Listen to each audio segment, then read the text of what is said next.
All right. Welcome, everyone, to our very first virtual Astronomy on Tap State College live stream. I am very happy to see you all made it out with us. So if this is your first time coming here, well, it's going to be pretty similar to our in-person streams as well, or in-person talks. My name is Michael Roderick. I am here today with Jacob Lun and Arvind Gupta. And together we run the Astronomy on Tap State College chapter. So the way this is going to work tonight, we are going to start out making a astronomy themed cocktail.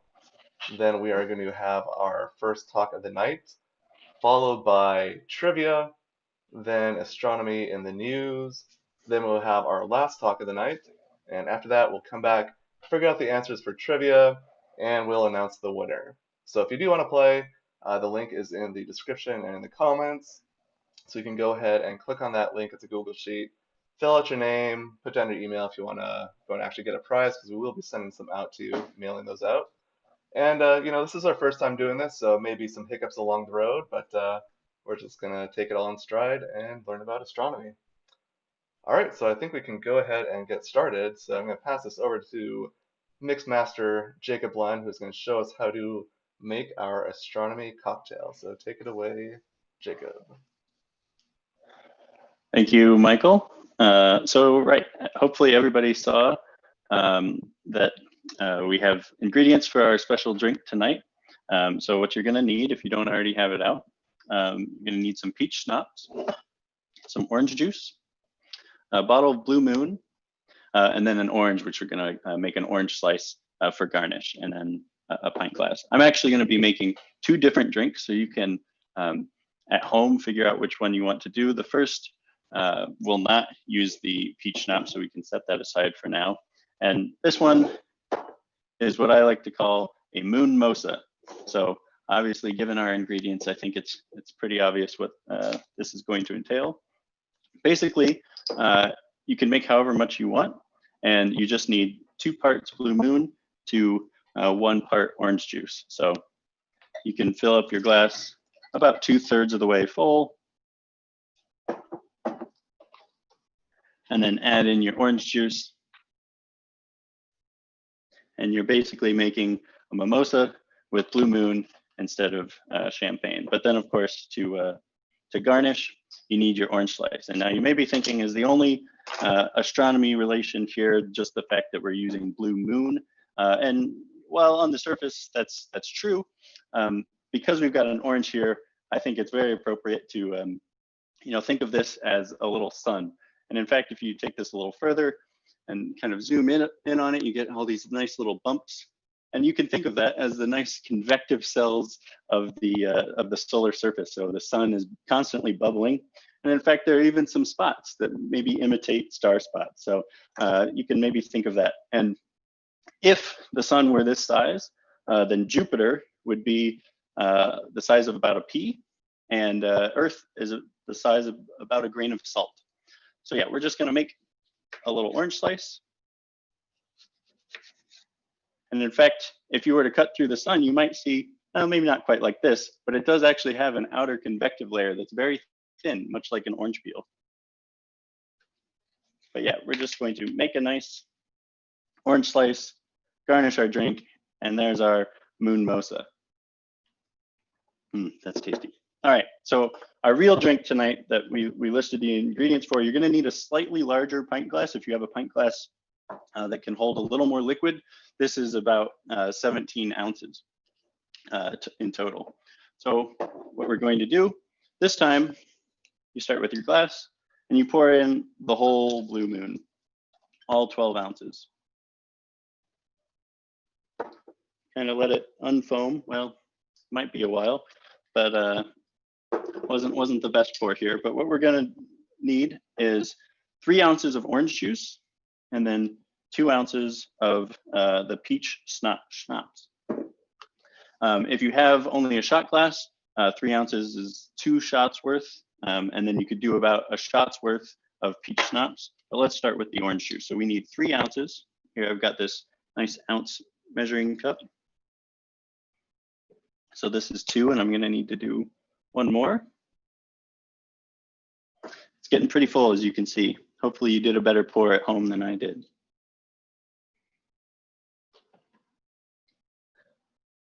Ooh, that was actually a little full, so I'll save a little behind. So that was about 3 ounces, and now you need 2 ounces of the peach schnapps. If you only have a shot glass, you can do just a pretty full shot glass worth. I think it's nice if the peach schnapps can kind of hide in the background and not be the dominant flavor here. So yeah, there's that.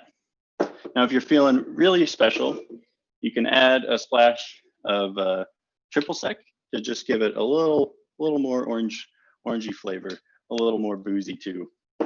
And then again, we're just going to cut our orange slice for the garnish. And there we have our peach moon. So hopefully you guys all made this okay at home. And Michael and Arvind, you guys have one as well. So I'll say a little cheers to astronomy on tap. Let's have a good night. All right, cheers. Cheers. All right, hopefully you did better than me because I totally spilled liquor all over my desk. But I had a roll of paper towels nearby. I was prepared for this. That's all right. So thank you, Jacob, for that. So hope you guys enjoy your peach moon.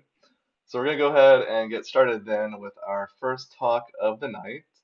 And so that is going to be by Penn State graduate student Andrea Lin. And she is going to be telling us about how we can actually look at the sun and use that to detect exoplanets. So go ahead, Andrea, whenever you're ready, go ahead and screen share and take it away. All right. Let me just put this in presenter mode.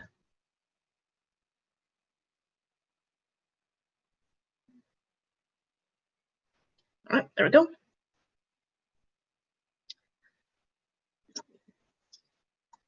Okay, so hello everyone, my name is Andrea.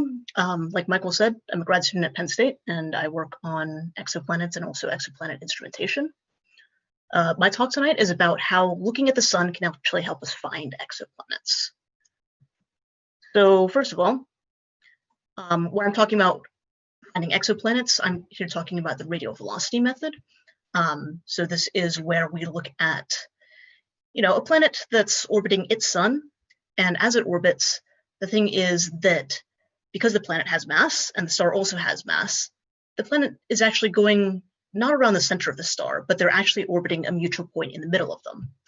And so what that causes is as the planet orbits, the star itself also shifts back and forth.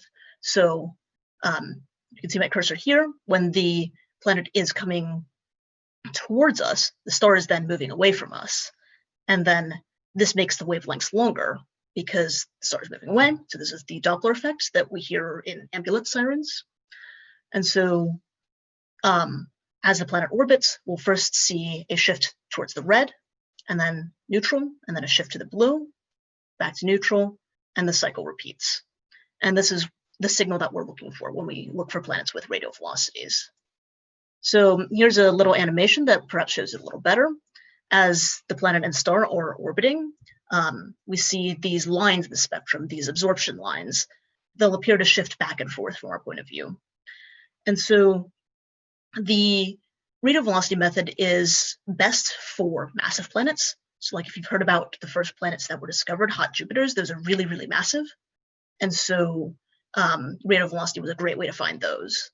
They also have really short orbits, which helps the radial velocity signal, because since the star and its planet are orbiting faster, the star is getting yanked around more by its planet.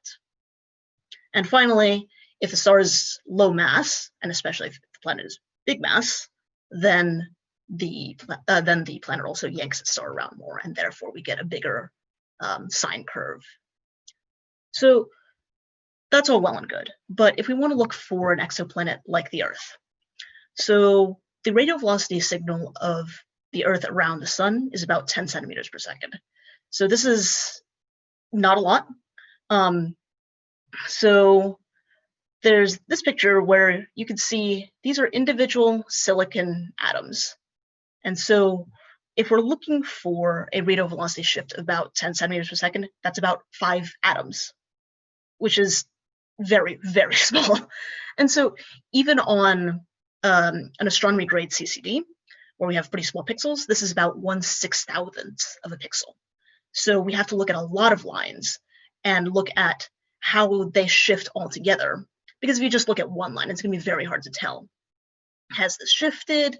Is the light just a little bit different? So that's why we need to look at a lot of lines in the radial velocity method to be certain that we are actually seeing a shift. So like I said, if we're trying to look for the RV signal of what we call an Earth twin, so this is a planet that's about the mass and radius of the Earth. And if we're looking for a planet this size around the sun, you know, where it's about the same temperature as on Earth, that's about 10 centimeters per second. So whereas if we look at the same planet around, say, a red dwarf, which is much cooler, much smaller, much less massive, this means that the habitable zone where liquid water can be, like on Earth, is much further in. So not only is the star smaller, the distance of the planet from the star is also smaller, and that means that the radial velocity signal is much bigger, and therefore an Earth twin around an M dwarf, the radial velocity signal is about 1 meter per second, so about 10 times bigger. So for trying to locate these planets, trying to find them out, past our solar system, the best RV instruments that we have currently operating are about 50 centimeters per second. So there's one called HARPS, and then there's a twin of it essentially called HARPS North. These are among the best instruments that we have operating today. And these are about 50 centimeters per second is what they can get down to in precision. So the next generation of instruments that we're trying to build right now, and they're mostly in various phases of testing. Some have just started taking data. Some are still in the building process. But this next generation of RV spectrographs, we're aiming to get down to about 30 centimeters per second, which is still not quite enough to detect an Earth around a sun, but it could definitely help us. Instead of just these Earth-like planets down here, we could maybe get into these here.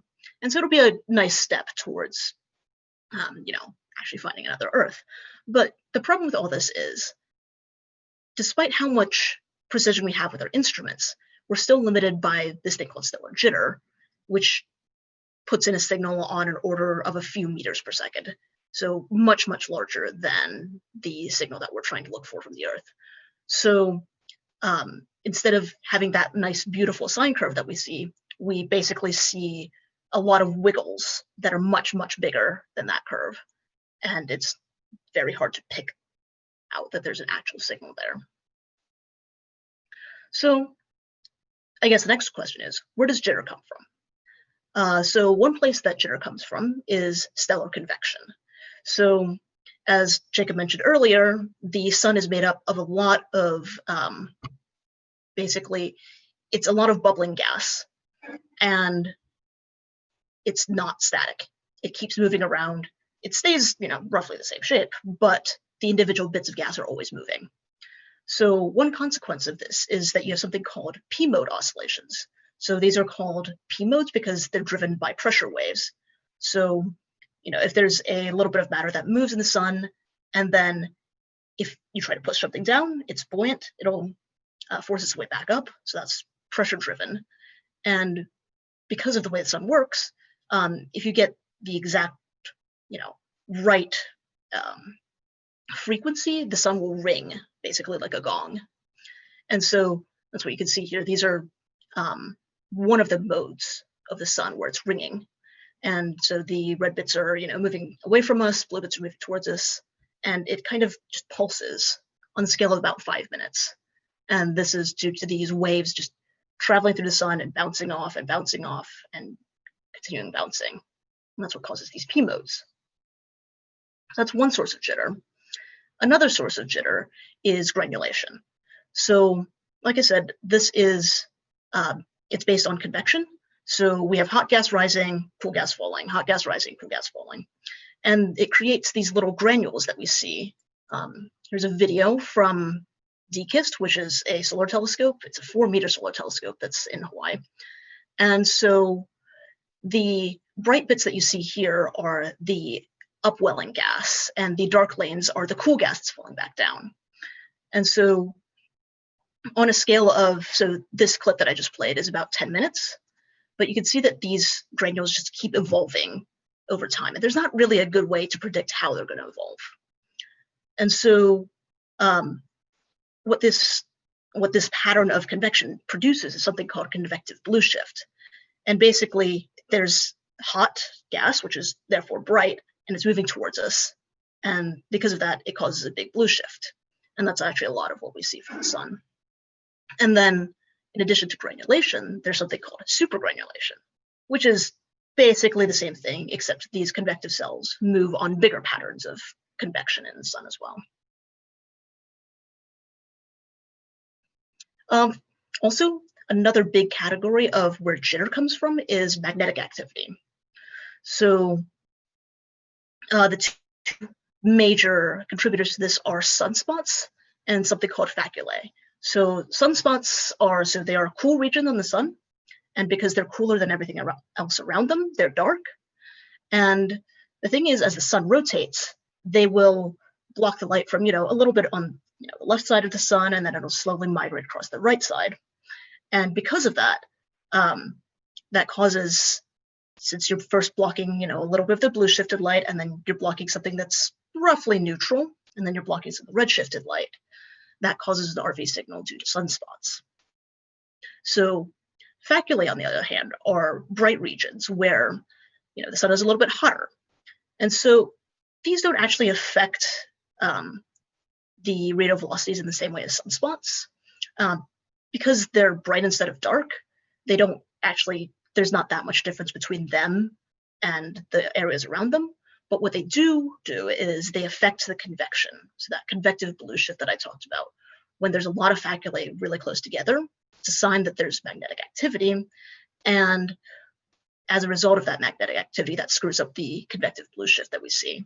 And so that plays with what radial velocity we see as well. So these are the main sources, I would say, of stellar jitter that we see. But there's also many more sources. There are large scale flows in the sun that we're not quite sure how to deal with. People are working on it, but there's not really a good way to deal with them yet. So I guess, why look at the sun to help with all this? Like, we're looking for exoplanets around other stars. Why do we want to look at our own sun? So the reason is because we need to take steps towards solving stellar jitter if we ever want to find, any planets that are less than, a meter per second, half a meter per second. So we need better indicators. So we need indicators of, when there are sunspots, maybe when magnetic activity is high. And to investigate this, we want to look at the sun to test our techniques. Because once we have these better indicators and also better predictive models to figure out, is this actually a sunspot or is this something else? The nice thing about the sun is that it's nice, it's nearby. We can check our answers because we can see the full disk of the star. We can see if there's actually, magnetic activity going on, or we can see the pulsations of the sun. And so because of this, it's a really, really good test bed for all of our techniques for mitigating stellar jitter. And the other nice thing about the sun is that because we understand it pretty well, it helps us better understand how our instruments are behaving. So if there's something weird about how an instrument settles over a night, looking at the sun can help us figure that stuff out. Right, so the second half of the talk will be a little bit more engineering focused. So I'm going to talk a bit about the solar telescope that I made for observing the sun with NOIRLab and how this plays into NOIRLab's quest for finding low mass planets. So NOIRLab is a precision spectrograph that was built here at Penn State, and it covers the entire visible range from about 400 nanometers to about 900. So it actually goes a bit into the near infrared. And so with this instrument, our precision goal is about 30 centimeters per second. And so we want to basically try and eke out as, every little bit of precision that we can get. So my project, the Solar Telescope, is this thing here. It doesn't look much like a telescope, but it works. It does work. So normally, if we observe a star with NOIRLab, NOIRLab is hooked up to the 3.5 meter wind telescope on Cape Peak in Arizona. So normally, starlight from here would go into our nice port adapter, and then it would go into the spectrograph, which is the bit that splits out the light into that nice rainbow pattern that we saw. And then along with that, we'd have our calibration sources of, very nicely known wavelengths. So for the solar telescope, instead, we have light going in through this solar telescope here. The nice thing is that it also goes into the port adapter and into the spectrograph along the same route. So basically, we can try and even out some of the differences between these two light paths. So if we make them as similar as possible, we can be sure that any weird bumps and wiggles that we see are actually part of NOIRLab and probably not just due to the solar telescope itself. And so, like I said, it does work. Here is one of the solar spectra that we got with NOIRLab. So if you can see along these lines here, these dark patches are all absorption lines in the sun. And so you can see that they're very nicely patterned. And then if you see this pattern of dots here, this is from our calibration source. So we have a nice thing called a laser cone, which outputs very, very precisely spaced frequencies. And that's what lets us know the wavelengths of all these absorption lines super, super well. And so when I talk about observing the sun as a star, because that's our ultimate goal in this, we want to observe the sun as if it were a distant star. The problem is that the sun, because it's so close to us, has a size. It's about half a degree across on the sky. Every other star that we see is a point of light. It has no size. It's just a point. And so the challenge that this presents when we want to talk about observing the sun as a star is we want to scramble all the sunlight. We don't want any spatial information about where on the sun's disk this light came from, because there's a bit of this sun that's moving towards us, there's a bit that's moving away from us. We don't want any of that information. We want it to be completely flat. And so to do this, we use something that's called an integrating sphere. So it's just this, look, a little black box. Inside it there's a spherical cavity made of very, very reflective material. And basically what happens is that you send light in, it bounces around a lot, and it basically scatters and loses all memory of how it originally came in. So the downside of an integrating sphere is that any light that you put in, the light that you get out, will be dimmer by a factor of about 1 million. But this is okay. We're looking at the sun. There's plenty of photons to go around. And so when we set out to build the solar telescope for NOIRLab, there were 3 main things that we wanted to accomplish. So we need to track the sun very precisely, because if the sun isn't centered, then maybe you're getting a little bit more of the blue shifted side versus the red shifted side. So we want to keep very, very precise centering on the sun. The other thing is that this needs to be weatherproof, because it has to sit outside. Since we can't use one of the big telescopes, we have to put our own telescope outside. So the problem with Cape Peak is that there's a lot of weather up there. There's rain, wind, hail, snow. It's in a desert. It's also on a mountain, and therefore lightning strikes are a hazard. And so for a while, we considered building a telescope in a box. But we eventually decided that this wasn't super workable for a number of reasons. And one of those reasons was that we needed to build it fast, because we wanted this thing to be also ready to help out while we were building NOIRLab at Penn State. We basically wanted, since we don't have a telescope there, what we can do is point this thing at the sun and get some light down and make sure that everything is working correctly. So luckily, you see this lovely little solar tracker here. This is something that we just bought because solar energy needs to stare at the sun very precisely all the time, and they just leave their equipment outside. So we bought this thing, and it works very nicely, which is great. So all we had to design was this bit here, where there's one lens that focuses the light into the integrating sphere, and then that just sends the light down a fiber optic to NOIRLab. So yeah, observing the sun is quite different from any other astronomical body. So the sun is bright, unsurprising. And so this means that we have to not fry the optics. Everything that we put into this, we had to make sure that it was fine with intense sunlight, especially intense UV, because that's not an area that a lot of other astronomical instruments have problems with, but it is something that we need to consider when we're looking at the sun. Our other problem was we actually had a bit too much light, which is not something that you'll ever hear any other astronomer say. But even so, we have this tiny little 3-inch lens on the solar telescope. We send the light through an integrating sphere, which cuts it down by a factor of 1 million. And then it goes through more than 100 meters of fiber optic. And that was still too much light for the instrument, so we had to put in a filter. And it's quite an interesting problem to deal with, is the short story. Another thing about the sun, like I said before, because the sun has a size, this means that clouds are especially evil. Because normally when you're trying to look at a star through a cloud, there's either not cloud in front of the star or there is cloud in front of the star, because stars are little points. But because the sun has a size, what can happen is that there's more cloud on one side of the sun than the other side, and then that means that either the blue shifted or the red shifted side has a little more of its light getting to you, and that can really throw off the RVs. And so normally NOIRLab does monitor the amount of incoming starlight by itself, so it can check if there are clouds.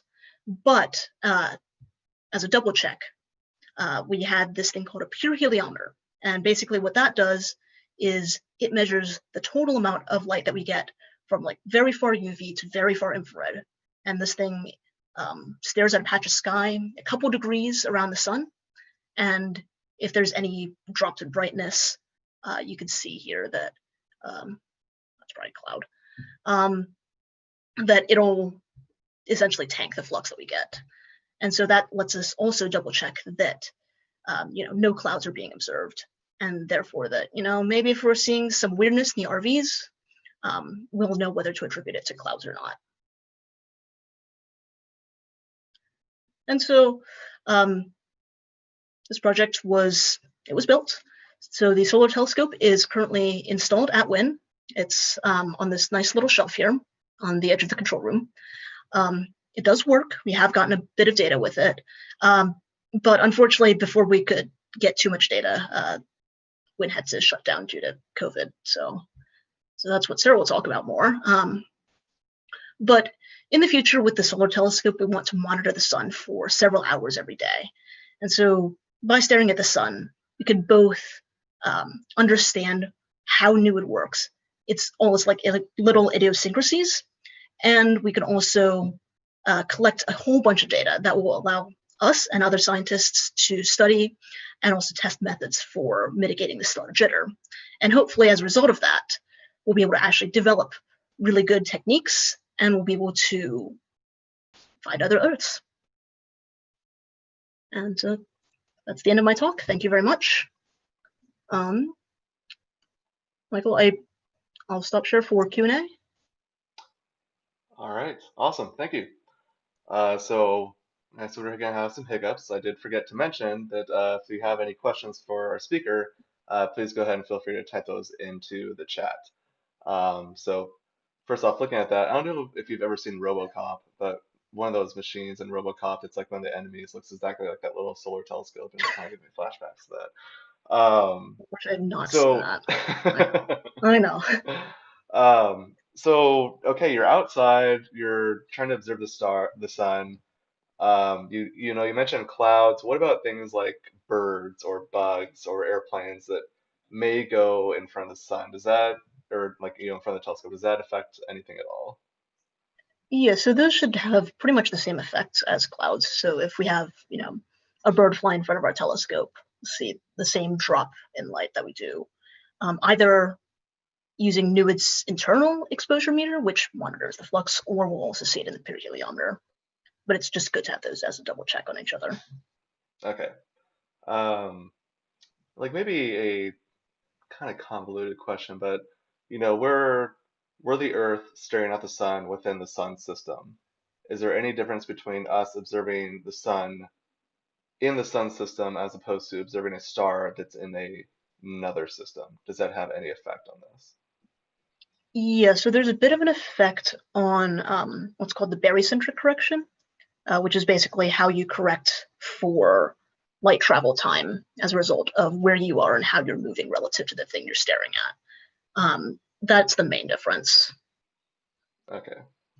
And was this is it like you mentioned the solar telescope people like know about this? Was this a like an off-the-shelf kind of thing that you were able to buy, or did you like have to Yeah, design so that this? so the tracker, the big white thing in the middle, that we just bought off the shelf. It wasn't Okay. cheap, but it's pretty sturdy. So How I much mean, we're was it? hoping that it'll pay for itself, by the time that. But the only bit that we designed was, so there's a small boxy telescope on the side that has, one lens and that integrating sphere and all the bits that hold that together. So that's the part that we built. Okay, so we got a question here from Max O. What was the total cost of your solar telescope? And I guess also, can you combine that? How much was NUID? How much did that cost? Yes, so the solar telescope cost about $25,000, of which over half was that tracker, because it's meant to survive like so much bad weather. Like, the company has a couple in Antarctica and they survived there, so figured Oh, they'd probably be fine. NUID overall, so the contract is about $10 million. So the thing is, this is going to be a NASA instrument. So NASA has this and an Explore project to basically look for exoplanets, and this is part of that. So it's a $10 million contract. okay. And can you remind us what is the status of NUID? Is it ready to go in the telescope? Is it So yeah, ready to NUID observe? is on the mountain. It's been there since about October. Um, so the phase that we're currently in is commissioning, which is basically just doing all the functional checkouts, making sure the instrument works how we want to. There's always a bit of troubleshooting that comes with installing, a new instrument. So that's the phase that we're currently in. Okay. And then for the last 3-ish months, the peak's just been shut. So Yeah, we're kind of in a holding understandable. pattern. Okay. Is this a unique telescope for the wind telescope? Are there other telescopes that have these solar telescopes? Yeah, so there's a couple other um, RV instruments that have solar telescopes. So, like I mentioned, HARPS and HARPS North, they have one each. There's another spectrograph called Express. They're working on a solar telescope, Maroon X. So, I mean, it's a fairly popular idea nowadays, that if you have a precision radial velocity spectrograph, you should also get a solar telescope to go with it, because comparatively it's cheap and it adds a lot of science utility. Okay. And then another question from Moni Romero. Can multiple planets make detecting planets over jitter harder? Ooh. Yeah, I actually don't know the answer to that question. I have to think about it more. Okay. But yeah, so if you're looking for multiple planets via radial velocity, like even without jitter, they're harder to disentangle because it's like two sine waves on top of each other. So Okay. And yeah, I so don't know we know. about combining with jitter though. Okay. Um, we've got this idea of our star, our sun has lots of jitter. It's a G-type star. There's multiple other types of stars, A, B, F, K, a whole list of them. Do we know how that jitter is going to change with the type of star that we're looking at? Right. So I don't know the full answer to that. So I do know that when we look for planets, we generally target what are called quiet stars. So there are some stars that are very active. They have flares. M dwarfs are especially prone to flares. But when we look for planets, we try to target quiet stars in the first place. Okay. So I don't know if there's too much of a difference between, a quiet G star and a quiet K star. Okay. Okay, well, awesome. This has been pretty awesome. I hope we didn't grill you too hard, make you think of comprehensive exams. So thank you, No, Andrea, don't for remind giving. me. Thank you for giving our first virtual talk of astronomy on tap. Thanks for coming out. All right, thank you. All right, next up, we are going to start our trivia. So I'm going to hand this over to Trivia Master Arvind Gupta, and he is going to lay all this out. The link for trivia is in our description or in the comments, so go ahead and check that out. Are we good to go, Michael? Good to go. Cool. So yeah, so those of you who were regulars at our in-person events probably already know the drill for how this works. But for the new people, welcome to Astronomy on Tap State College. And the way this works is I'm going to ask you a series of 15 themed questions. So tonight's theme is astronomy and film. And we'll have you submit your answers through a Google form. So the link to that is right here on your screen right now. It's also in the video description of the YouTube live stream if you're looking for it later. And we will choose a winner based on whoever gets the most questions correct out of 15. So we have some nice fun prizes. So an Astronomy on Tap magnet, a beer koozie, and a bottle opener to send out to the winner. We do know that it's possible there might be multiple teams with the same high score. In that case, we'll choose the winner based on the most creative astronomy-themed team name. Most creative is subjective, which means I'm going to be deciding. That'll be fun for me. And yeah, so tonight's theme is astronomy in film. And let me just make sure I'm sharing the questions and not the answers. That would be a problem. Okay, yeah, great. So I'm going to show you 15 images from movies that are astronomy related. And you have to tell me what the title of that movie is. So some of these will be iconic scenes from the movies. Some of them will be a little bit more mundane. So don't expect to get everything correct, but some of them, I hope everybody gets correct. I'll also be sharing a nice little fun fact about each movie. Sometimes these will serve as little hints to help you get the answer right, so pay attention. All right, so let's get started then. Movie number 1. So this image here, the filmmakers actually consulted real astrophysicists to make sure they had a scientifically accurate depiction of what this is. This is the event horizon of a black hole. And a lot of work went into it, and they actually got a lot of praise for how well done the scientific rigor of what they did was. So number 2, I'm also going to go through these all again after I get through all 15. I'll go through everything briefly again, just so you guys can give yourselves a little bit of a refresher on what each image was in case you weren't sure the first time through. So number 2, this fun little animated movie was actually initially titled Trash Planet during early development. I guess the filmmakers decided that it should be changed because maybe that wasn't too appealing. I don't know how many people would want to go see a movie called Trash Planet. Number 3, a fun fact about the filming of the movie was that they actually installed a fully functioning potato farm at the studio filming location that may or may not actually be relevant to anything about the movie, but if you wanted a potato, you probably could have gone there and gotten one. So hopefully I'm not going too fast for you guys. We will go through these again if I am going through too fast and you are missing something. But for this movie, there were a total of 7 members of the cast. 5 of those actually were only heard over voice. So only 2 people were actually seen in person throughout this entire movie. 7 total, 5 only their voices were featured, and 2 were seen in the film.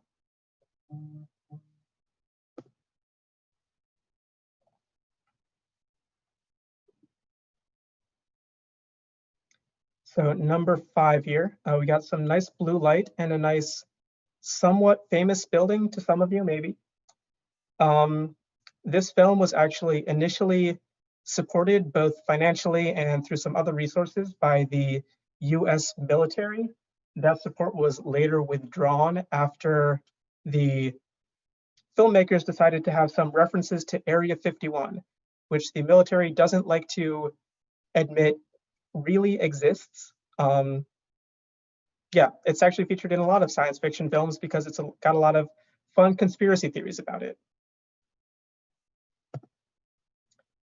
For number 6 here, one of the actors, I'm not going to say his name because it might be too much of a giveaway, but he voiced his lines for the entire movie in 7 different languages, so that when the movie was shown in countries across the world, they could actually use that one actor's lines and they didn't have to dub it for other versions. So again, one actor filmed his lines in 7 different languages. So that's he filmed all of his lines for the entire movie 7 different times in different languages, which maybe if you know the answer isn't quite as impressive as it sounds. Number 7, a movie that I really enjoy. There were 2 characters in the film that were named a little bit unofficially after the famous comedy duo Abbott and Costello. It fits thematically with the film, and there's a really famous bit by those 2 that hopefully you guys remember and can help you find the answer for this question. Number 8, yes, these guys are literally combing the desert. Usually it's a figure of speech. I guess in this case, though, it wasn't. So in this film, which came out after the original Star Wars movies, there's a scene, not this scene, there's another scene in the film which actually uses footage that was shot for the original Star Wars movie, and then given to the producers of this movie by Lucasfilm to just stick into their movie. So there's Star Wars footage that was not in the movie that actually ended up in this movie instead.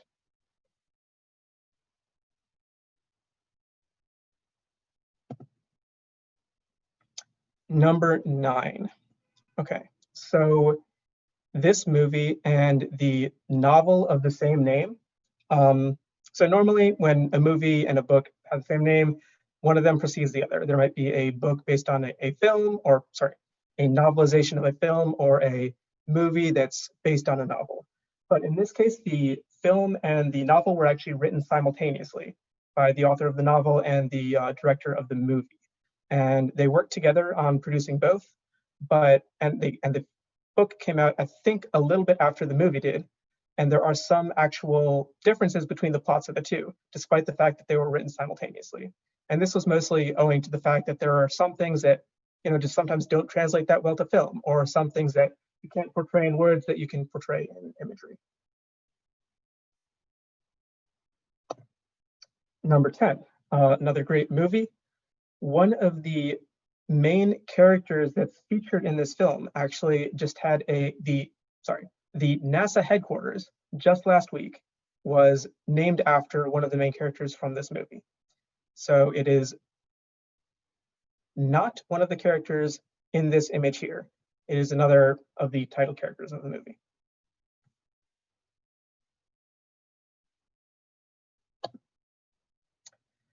Number 11, this fun fact might be a little bit more convoluted, but I'll see if I can state it correctly. One of the lead characters in this film makes a discovery at the outset that eventually leads to saving the world. A character played by the same actor that played the character in this film, the actor that played the character in this film plays a character in another much more famous movie that also saves the world in quite a big way. Yeah, that's a fun one. Hopefully I get to tell you who that is when we go over the answers.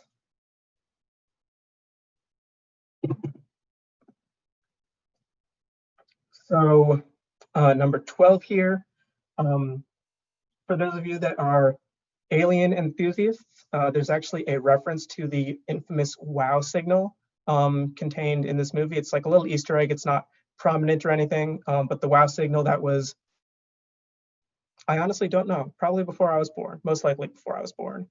There was a signal that was detected by some people looking for SETI, so looking for extraterrestrial signals from extraterrestrial intelligence. And there was something that looked like it very well could be aliens. The person who found it marked it like with a big wow, and it's called the wow signal. But we've never seen anything about it since, never seen anything again. Kind of inconclusive whether or not that was really aliens. Probably not, but that's just my opinion. I'm getting a text from somebody saying that the Google answer sheet only accepts number answers for a few of these. So hopefully my partners, Michael and Jacob, can get on that and fix that before we finish this trivia here. I apologize for the error there. We'll make sure that nobody gets marked off for having done that wrong. But also please try not to submit until we fix that. Number 13, this is a really obscure film. I don't know if anybody's seen it. But yeah, actually, I don't know if there are any fun facts. It was a really weird, boring movie. But anyway, so what we're looking for here in the answer is the original title of the film when it was released, not the title that people call it now, not what's more commonly referred to, but the title of this movie when it was released on the release date. That's what we want as the answer. Number 14 here. So unlike a lot of films in its genre, or actually a lot of films in general, this movie passes the Bechdel test. And it was actually referenced in the original piece in which the Bechdel test was first described.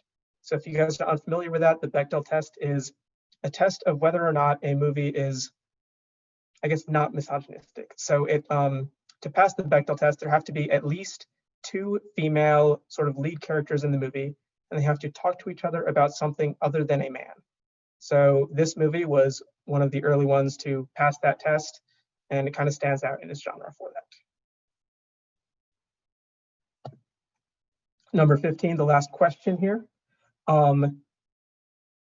A fun fact that's actually not really about the movie, but in our last in-person trivia, so during our last in-person Astronomy on Tap event, a scene from this movie was featured in our trivia. So if anybody remembers what that trivia is about, you might be able to figure out what this movie was. It feels like a lifetime ago that we actually ever met in person, but hey, maybe somebody knows. Okay, so I'm going to go through these one more time. I'll take about 15, 20 seconds on each image. And after I get through those, you guys will have until the end of the next little segment of our show here to submit your answers. So you still have a little bit of time, but start thinking about getting all your answers together and getting sorted out. So, okay, number 1, again, I'm not going to share the fun facts. I hope they were fun enough the first time around. I'm not. Yeah. All right, Arvin, just to bump in here, I think if you reload the answer sheet, it will actually have the correct forms. However, it will erase your answers, so I would open it up in a new tab to access the new sheet, which has the correct inputs. Or if you really don't want that, I guess you can just like put in the answers to 10, 9, and 10 in like question 11 or something. So just to put that out there. Thanks, Michael. And yeah, again, sorry that that was being messed up. So number 2 for the second time.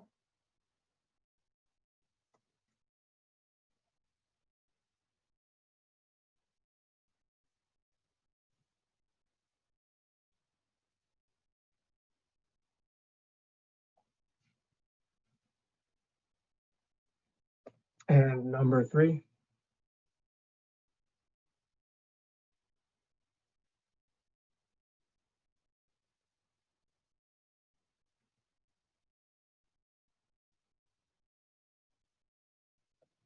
Number 4 again.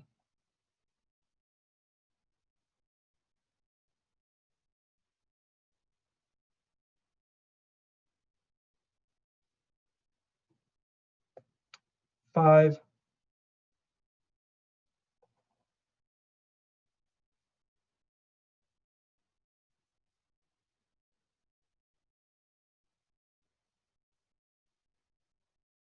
Six.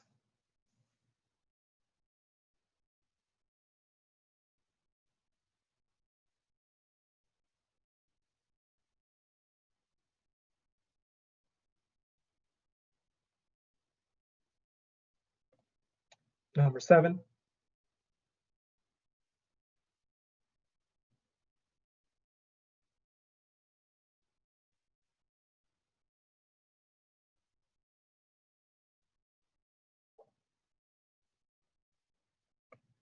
Eight.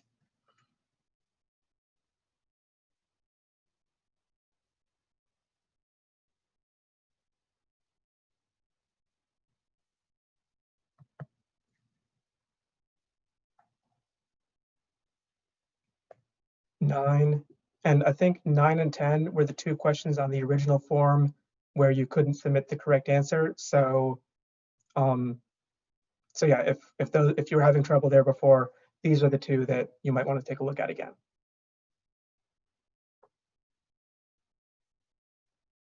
So here's number 10.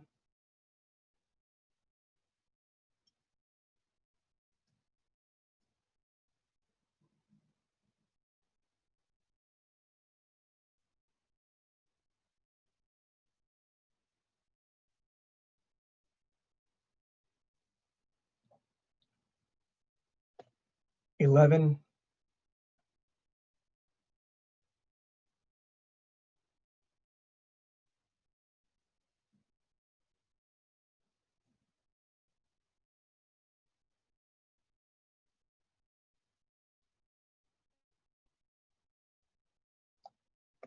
$12.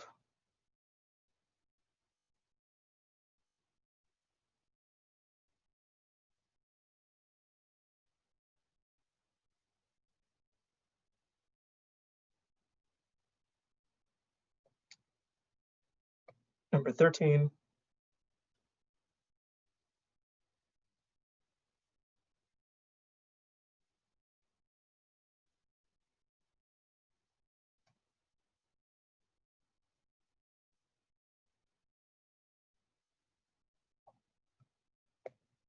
$14.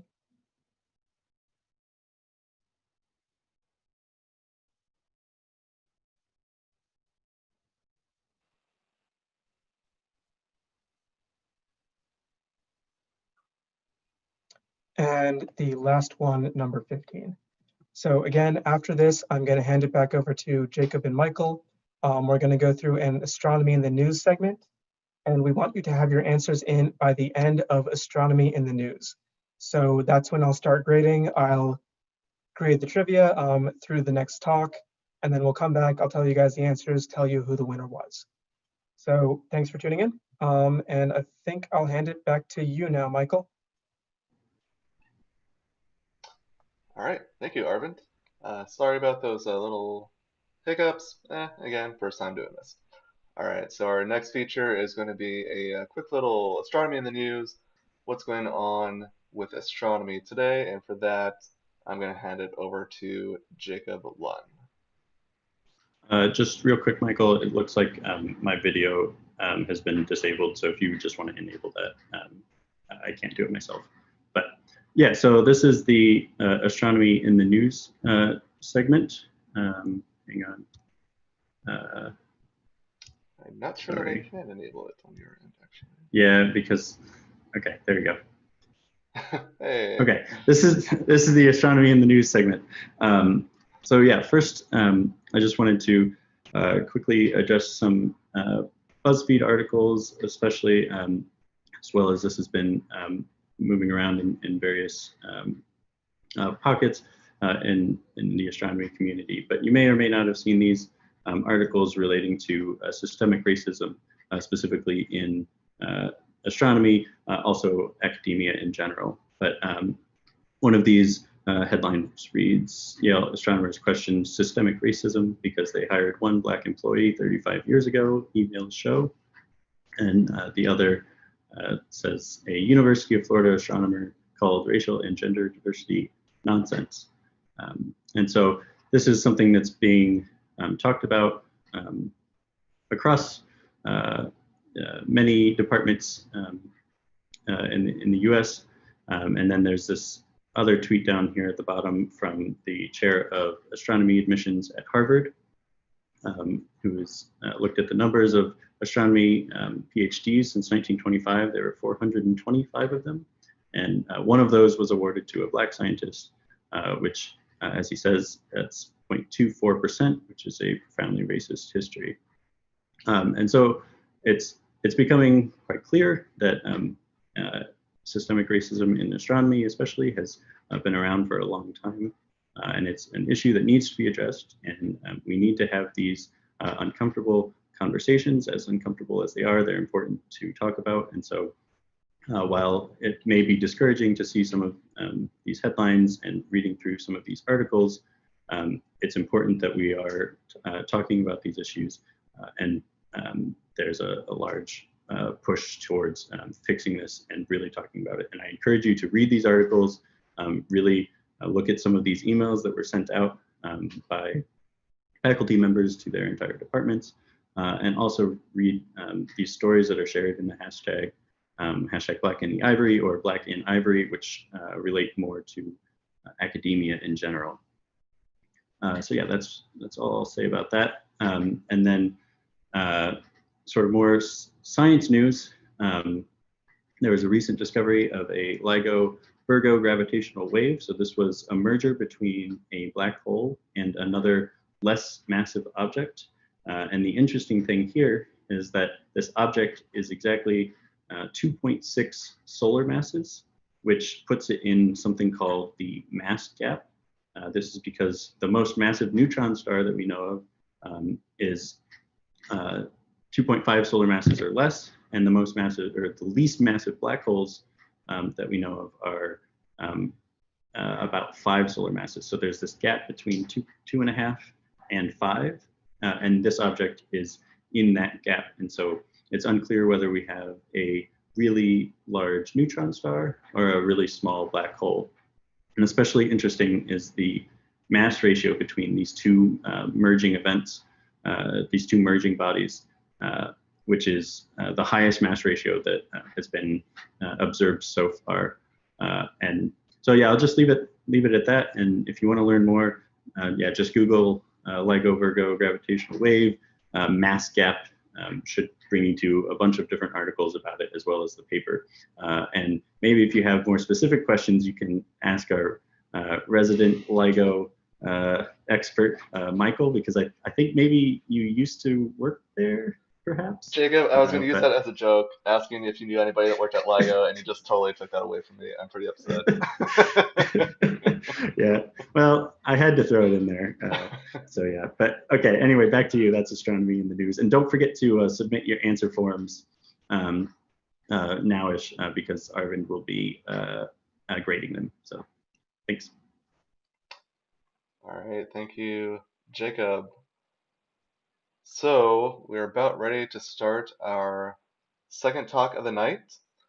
So you may have noticed there's a little thing called coronavirus going around, and it is affecting all institutions, including astronomy. And so Dr. Sarah Logsdon of the formerly known as NOAO, now the NSF's National Optical Infrared Astronomy Research Laboratory, is going to tell us how that is affecting us. So go ahead, Sarah. And I think right now we're actually looking at your presenter view, not the slides. Okay, let me just get out of that and just go to regular slides. Sorry about that. No worries. And of course, also, if you have questions, please put them in the chat and we'll get to them at the end of the talk. Sorry, go ahead. All right, can you see regular slides now? Unfortunately, no. It looks like we just have your video. Are you sharing the screen? Should be.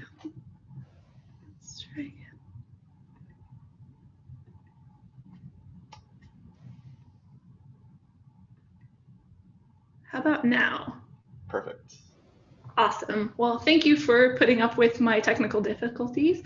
I want to also give a huge thanks to the organizers of Astronomy on Tap for inviting me to come talk to all of you, and to those of you on YouTube, thank you for taking the time to come out and listen. I know that talking about COVID isn't really the most exciting thing to do in your day, but I hope this will give you a little bit more of an insight of what COVID has done or how it is impacting astronomy. And before I talk about that, I do want to say I have tried to come up with a COVID silver lining every day that we've been shut down because of COVID. And my silver lining for today is being here because I'm actually based in Arizona, and I wouldn't have been able to be in State College today, though I wish I could be because I'm missing out on some really good ice cream. But yeah, let's talk about COVID and astronomy. Before I get into too many details, I want to mention where I work and what I do, so you have a little bit of perspective of where I'm coming from. As Michael mentioned, I work at the NSF's NOIRLab, which is a national institute for bringing ground-based observing to the astronomers in the United States and in the world. We have observatories in 3 places. There's an observatory in Hawaii, there's observatories at Kitt Peak here in Arizona, and there's observatories in Chile, so that we can observe both in the Northern Hemisphere and the Southern Hemisphere. Here I'm just showing a collection of the telescopes that are either usually observing or will be observing soon, up and coming telescope. But the one that I spend most of my time at is the one I'm showing here with the little red arrow. This is one that you heard about in Andrea's talk as well. This is the WIND telescope. It's a 3.5 meter telescope located at Kitt Peak, which is about an hour's drive outside of the center of Tucson, Arizona, at Kitt Peak National Observatory. And what do I do? You've also heard about some of this from Andrea's talk as well. I'm an astronomer broadly, but if I had to break that into smaller boxes, I would say that I am an instrumentalist, which basically means I like to play with the toys. I like to develop and support the new instruments, the cameras that go back at the back of the telescopes, and collect the data that we use to test our hypothesis of how the universe works. So that's what I'm showing you in the pictures on the left. So these are actually pictures of part of NOID. Andrea already gave you a good intro, but these are pictures of the port adapter subcomponent of NOID. So that's the piece that mounts directly to the telescope and sends the light from the telescope down NOID's fibers and into the spectrograph. So the picture on the top shows NOID's port adapter in the lab. That actual portion of NOID was built at the University of Wisconsin in Madison. So you're seeing Mike Smith next to me on the left. He's a mechanical engineer there. And we're installing one of the 4 cameras that are inside the NOID port adapter. And then on the picture on the bottom left is me standing in front of the port adapter before we put the dust cover on it to protect it from all of the debris that happens when you're an open telescope that's open to the sky. So you can actually see into some of the insides of how the port adapter is built. I'm also a scientist. I study things that are nearby and small and low mass, stars and brown dwarfs and planets. So I'm showing an image on the top of an artist's rendition of what a brown dwarf might look like. And this kind of goes back to Andrea's talk about the sun. The sun is resolved. We can see it. We can see an image like this. Obviously, it's brighter than the brown dwarf is. But on the bottom is what we actually see when we look at a brown dwarf that isn't resolved. You just see in that circle a little point source of light. So that's me. That's what I do. Now let's talk a little bit about how coronavirus has impacted us. So when I was thinking of putting this talk together, the first thing I thought about was, has the working day of an average astronomer actually changed that much? So I thought I would do a before and after comparison for you guys. So let's start with wardrobe. Before COVID, I spent a lot of time in jeans. My jeans haven't seen the light of day very much since COVID happened, but my yoga pants see a lot more light of day. I think that's not just true in astronomy, but it's probably true for many of you. And I think most of the things on this slide will be true for most people who have been working from home.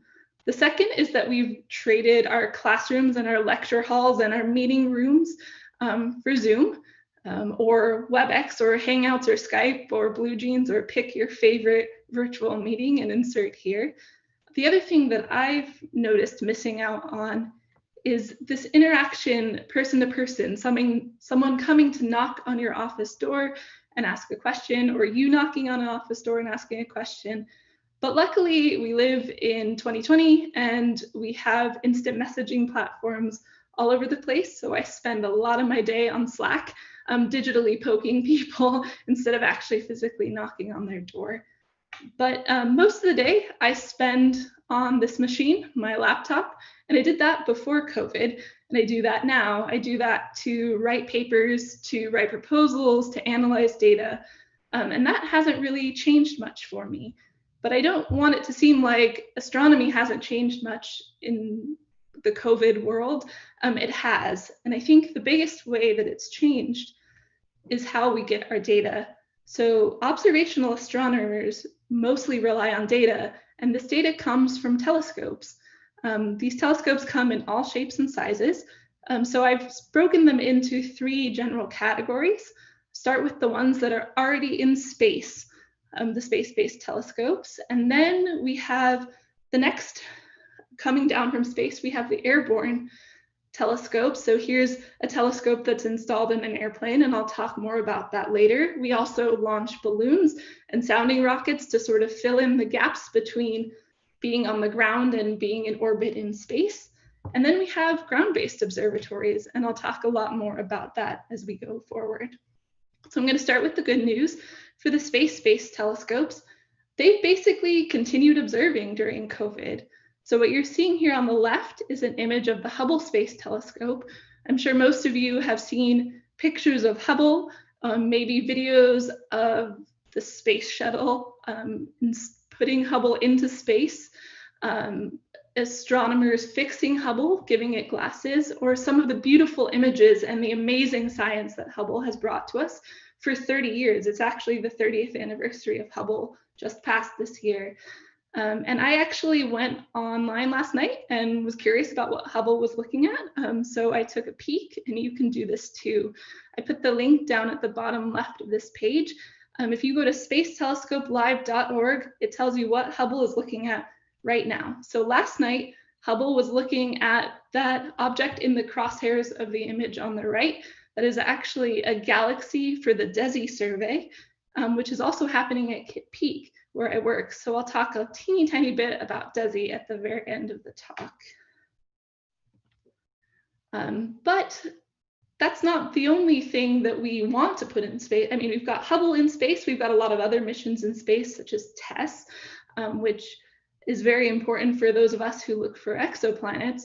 But there's missions that we were hoping to launch to space very soon. So I wanted to take a look at how some of those were doing. And the answer was it's kind of a mixed bag. So on the left, I'm showing you an image of the James Webb Space Telescope. This was actually taken at NASA Goddard, which was in Maryland, but JWST right now is actually in California at a Northrop Grumman facility, finishing its final integration and testing, preparing to be launched. And it was actually supposed to launch in March 2021. But one of the NASA administrators, Thomas Zurbuchen, actually gave an interview a few weeks ago and noted that March of 2021, I'm sorry, is not a viable launch date for JWST anymore. When COVID happened and California shut down, they really had to reduce the number of people that were working on JWST and decrease their number of shifts to make sure everyone was staying safe. So that's delayed the launch. The good news is, though, that JWST has been able to go back to full shifts, and they're working hard at getting JWST ready to launch in the near future. On the planetary science side of the coin, they're doing a little bit better. What you're seeing on the right is an artist's rendition of the Perseverance rover.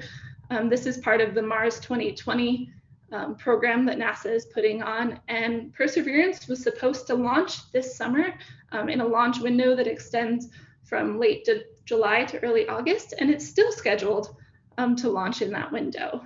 So for space, what's the summation? Current missions looking good. They're still observing, they're still sending data down, and the data is still getting sent to the astronomers. Upcoming missions, it's a mixed bag. There have been some delays because of COVID, but they're moving forward. So let's move to airborne observing. How does that look? So I'm going to focus specifically on this telescope in an airplane that I'm showing in a figure on the left. This is SOFIA. SOFIA stands for the Stratospheric Observatory for Infrared Astronomy. It's an observatory, a 2.5-meter telescope built inside a Boeing 747. It actually flies most of the year out of California, though typically this time of year it's actually flying out of Christchurch, New Zealand, so that it can observe both the Northern Hemisphere and the Southern Hemisphere every year. And like a lot of things, when COVID started, SOFIA shut down, but we got some really good news last week in that starting in July, they're going to go back to flying a modified schedule. So what I'm showing here on the right is an image of SOFIA's flight path from New Zealand a couple of years ago for one of its flights. Unfortunately, that's not happening this year. Dealing with international travel in the time of COVID is pretty difficult. New Zealand is an isolated island and they've basically squashed COVID, and getting astronomers from the US into New Zealand has been a challenge this year.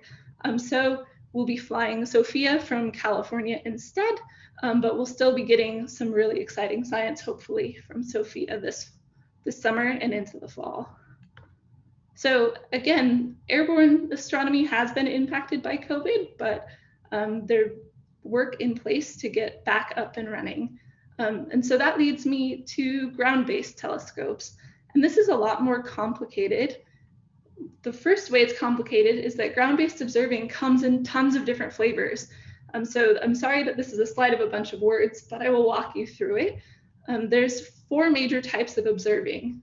Classical observing is what you might think of when you think of observing. This was when an astronomer proposes for some telescope time.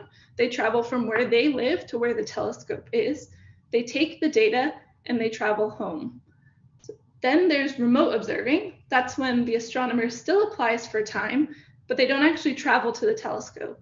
They stay home and either take data really from their home, or they go into their office, or maybe if they're at an observatory, if they're at a university, they'll have a remote observing room at the university that they can work from.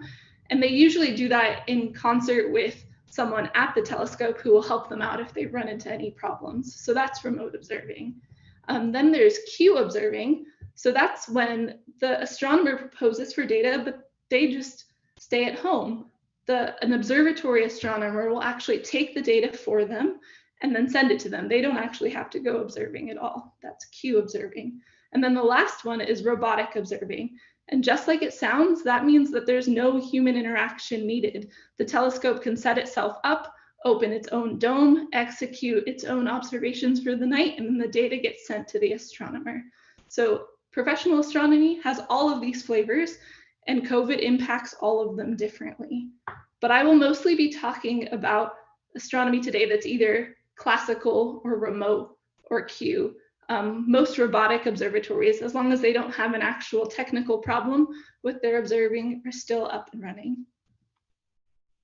The other interesting thing about ground-based observing is that there are professional telescopes all over the world. So here is a map of the world with all of the professional telescopes in the world as little dots. This is actually from 2009, but it's still pretty representative of where all the telescopes are located in the world. And the different colors just indicate different types of telescopes. Maybe they're an infrared telescope or an optical telescope or a radio telescope. And if you squint carefully, you can see that there's actually a telescope or many, many telescopes in every continent in the world. And as we know, COVID is impacting all of these places differently. So here's an example of a plot that you've probably seen a lot of these days, and maybe more than you want to. This is just the United States. And on the y-axis, I'm showing the new daily confirmed cases of COVID per 1 million population, and then days on the x-axis. And I'm highlighting 3 states for you to look at.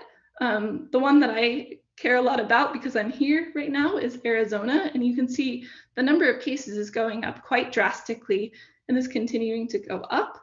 As an example comparison, I have Texas also going up rapidly, though perhaps not as many people per 1 million population are infected at the moment. And then in contrast, we've got Hawaii on the bottom, which has had a little bump earlier in the pandemic and was pretty flat for a long time, maybe a slight increase in the last couple days, but still doing pretty well. And you can see the impact of these COVID numbers on the observatories in these different places. Hawaii has opened up a lot of its observatories, and Arizona has not opened up some of its major observatories.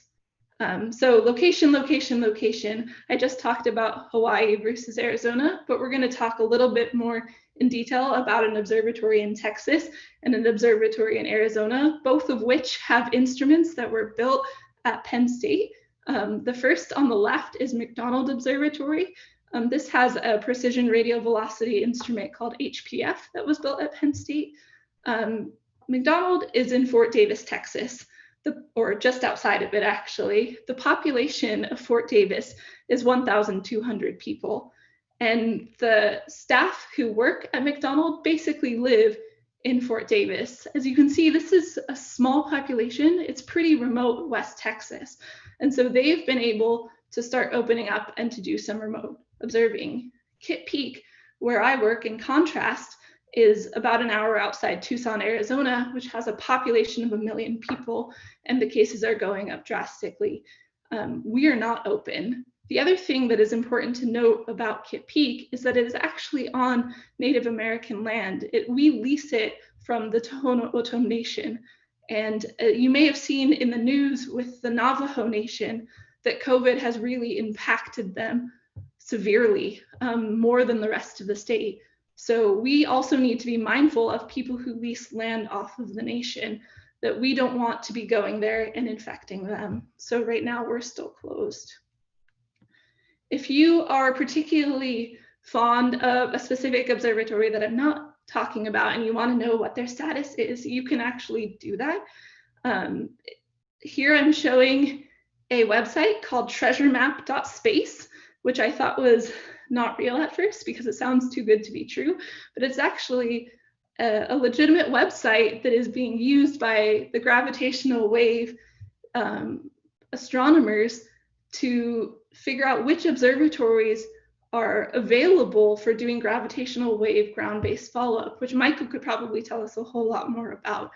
But here you can see, even though it's hard to read the list, you've got a list of observatories, and it's a very long list.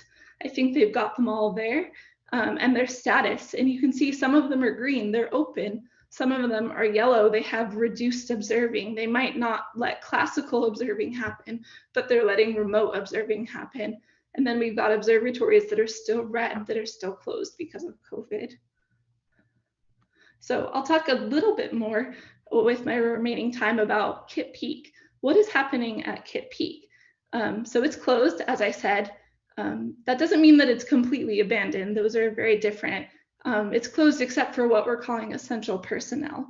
So what that means is that there's no observing happening right now, and the visitor center programs, which means giving people tours of the telescopes, night sky programs where you can go up and take night sky photography or learn more about how the telescopes work and do some telescope viewing, that's closed. But we do still have staff members on the mountain that are doing safety walkthroughs to make sure the telescopes are okay. They're also doing emergency maintenance so that we make sure that nothing is damaged while we're closed, so that we're ready to start observing again as soon as it's safe.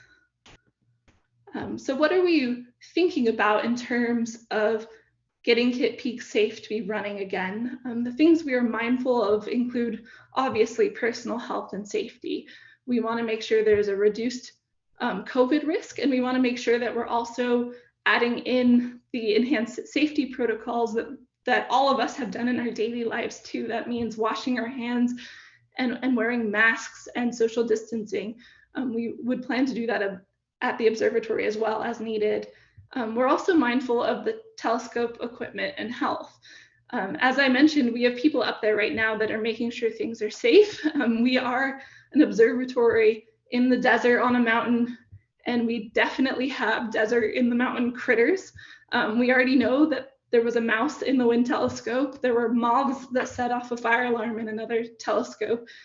So we want to make sure that people are still up there and that the telescopes aren't being completely taken back to nature. We also want to make sure that we're not damaging any of this one-of-a-kind equipment that's there to do some really awesome science. And we want to make sure that we can get back on sky to do some awesome science. And we have people who work hard at the schedules and have looked at people's proposals. People are still proposing to observe so that when we go back, we can do as much science as possible. And I don't want to leave COVID talking about leave this talk talking about COVID and how Kitt Peak is shut down right now. I want to look forward to the exciting science that we have to come, particularly at Kitt Peak, but at all the observatories around the world. Kitt Peak is in a unique place right now in that it has 2 telescopes that just got delivery of 2 brand new instruments and are commissioning them and are excited to do all of the science that they promise. We already heard from Andrea about NOIRLab at WIN. We're really excited. As she said, we have already started commissioning. What I'm showing you here is what we call our first light science image. So this is an image, or a spectra actually, of 51 Pegasi. And you can see, as Andrea talked about, that NOIRLab covers a lot of light from the bluest optical light into the near infrared. So you can see that represented by the different colors on the spectra. And then you're seeing a little cutout. You can see those little dots, those calibration dots that Andrea talked about in her talk, but also 51 Peg. 51 Peg is exciting for us because that was the first sun-like star to have a planet discovered around this. So this is a really good test case for NOIRLab and our data reduction pipeline to measure the planet that we already know is there. And then I mentioned DESI earlier. DESI is a new instrument. It's called the Dark Energy Survey. Oh, and I'm going to forget what I is. I'm sorry, but instrument probably that's at a 4-meter telescope called the Mayall that's at Kitt Peak. And they're actually plan to observe 35 million galaxies to take spectra of them over 5 years to probe theories of dark energy. So there's a lot of exciting things to happen at Kitt Peak when we get past COVID, and we're really excited to do them. So thank you for your time, and I'll happily take any questions. Awesome, thank you. So we do have a few questions here. One from Shubham. Have space-based mission control rooms also transitioned to personnel working from home? Oh, that's a really good question, Shubham. Thank you. Yeah, in a lot of cases, they have a lot of places where you have control rooms for these space-based missions are shut down, but the people are still working. So there was a joke the other day that I heard that someone was wondering what would happen if their cat walked across their laptop while they were controlling one of these missions. But yeah, absolutely, it's happening from home. What would happen if the cat walked across the keyboard? I don't want to think about that too much. Keep your cat out of the room that you're controlling itself from. All right, we got another question here from Maxo. Also, people feel free to send in your questions if you have them. Maxo asks, are specific types of telescopes, optical versus radio versus etc., more suited for automation? That's a good question. I think radio telescopes are more often automated to begin with because they're these big dishes that sit out in the open by themselves, usually in pretty isolated places like the high desert in Chile. And so usually the control center for that is somewhere where the astronomers can be warm and in a nice building instead of sitting outside.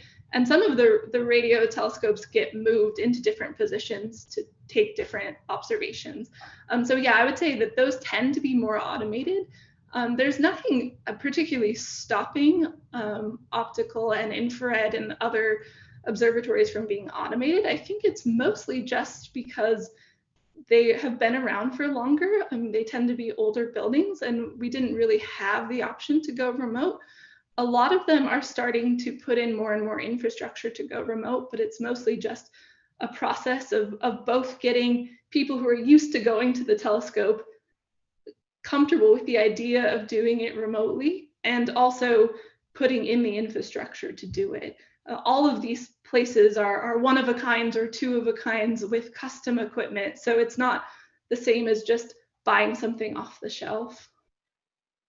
Yeah, I know a lot of I know Gemini telescope. It's a 8-meter telescope in Chile and Hawaii. I know that they had recently switched from observing at the telescope to now they're like down in their control room, lower altitude, so you don't have to drive all the way up. So does it seem like a lot more places are starting to move towards this in this direction, where you don't have to actually have a person in the dome to do this observing? Yeah, that's exactly right. And I think we will be moving to even more of that because of COVID. You mentioned Gemini, that's at the summit of Mauna Kea. That's 13,000 feet. That's not a particularly fun place to breathe in without assist. And so I think there's been a big push at Mauna Kea for a long time to try to make things more automatic. There are other telescopes up there that people will remotely observe from a lower altitude. But we still haven't fully moved to, it's one thing to remotely observe from a lower altitude still on the island and still within striking range of the telescope, as opposed to someone observing on the other side of the world. And that technology is there. I mean, I can call in to an observatory in Hawaii from here, but they still have a support astronomer who works at the observatory and a telescope operator who works at the observatory, who are based physically either at the observatory or at lower altitude. And I think those are the things that are a little bit harder to change. Okay, especially because you got to hire someone, right? To the money you got to spend to have someone there all the time. So I guess in that kind of vein, then, with the economy maybe not doing so well right now, has the funding situation for these observatories decreased? Do you see any hint of some places that may have to be shuttered because they just don't have the fundings for the operations anymore? I think that's definitely a topic of discussion, and I think that it'll come a little bit later. Most of these observatories are funded through grants or for the National Science Foundation, for the NOIRLab by the National Science Foundation and by NASA. And so these are funds that are allocated for some amount of time in advance. It's not like they send you money every week. Right, and so right. I think you have to get out of that buffer zone. We're a little bit more immune to it than if you worked in industry, for example. But I think it will eventually come if we're in COVID for an extended period of time. Okay. Jacob wants to know if cats are indeed operating the telescopes, what do you think they would want to observe? Maybe they'd want to observe the Cat's Eye Nebula. I don't know. Maybe that's too easy. I don't know if that, I must caveat that I don't know if that was actually a true story or just a joke about the conversation about cats controlling telescopes. I'm sure it's a joke. It's too good not to be true, right? All right. Well, thank you very much for giving this talk. We really appreciate it coming in from Arizona to tell us about this somewhat depressing news, but I think it's important to know what is going on. So thank you, Dr. Logsdon, for coming out. Thank you so much for having me. It's a pleasure. All right, we are ready now then to go after the answers to our trivia and to announce the winner. So I'll ask Arvind Gupta to come back and go over the answers. Cool. Thanks, Michael. And thanks, Sarah and Andrea, for giving 2 really great talks. All right, so let's go through the answers now. You guys did pretty well. Not quite as well as we expected, I guess, but still some really great answers out there. So let's get started. The first one, as actually everybody got this one correct. This one was Interstellar. Very successful movie back in 2014, I think.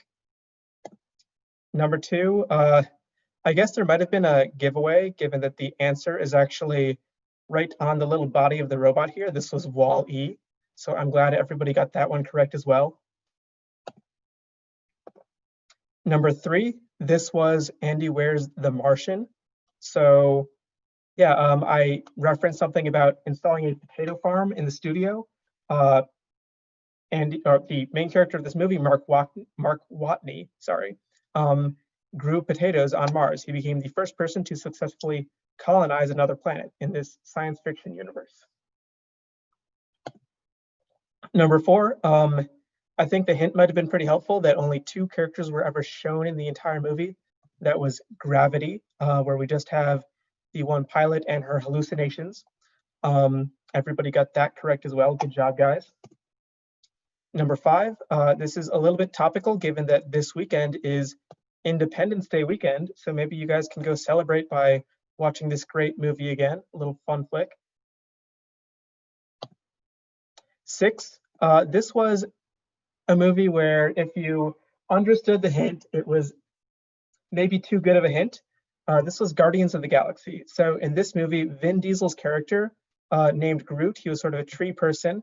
His only lines in the entire film were "I am Groot." He said it in a lot of different ways, but he only said those 3 words ever. So saying that in 7 different languages wasn't necessarily that impressive of a feat. Number 7, you guys did pretty well here as well.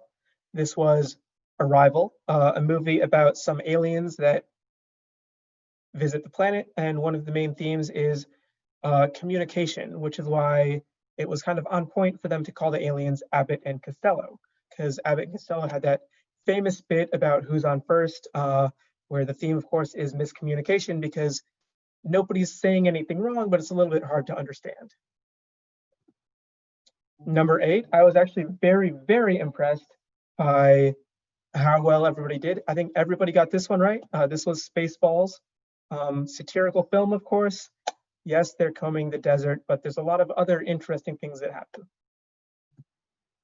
Number 9, this was 2001: A Space Odyssey. Both the film and the book are both really great, although, right, there are some key differences between the two, despite the fact that they were written simultaneously and through collaboration between both the author and the director of the movie. Number 10, I think everybody got this one as well, so good job, guys. Hidden Figures. Just last week, NASA's headquarters was named after Mary Jackson, who was one of the she was, I think, the first Black female engineer with NASA, of course, and she was very instrumental in kicking off the space race for our country.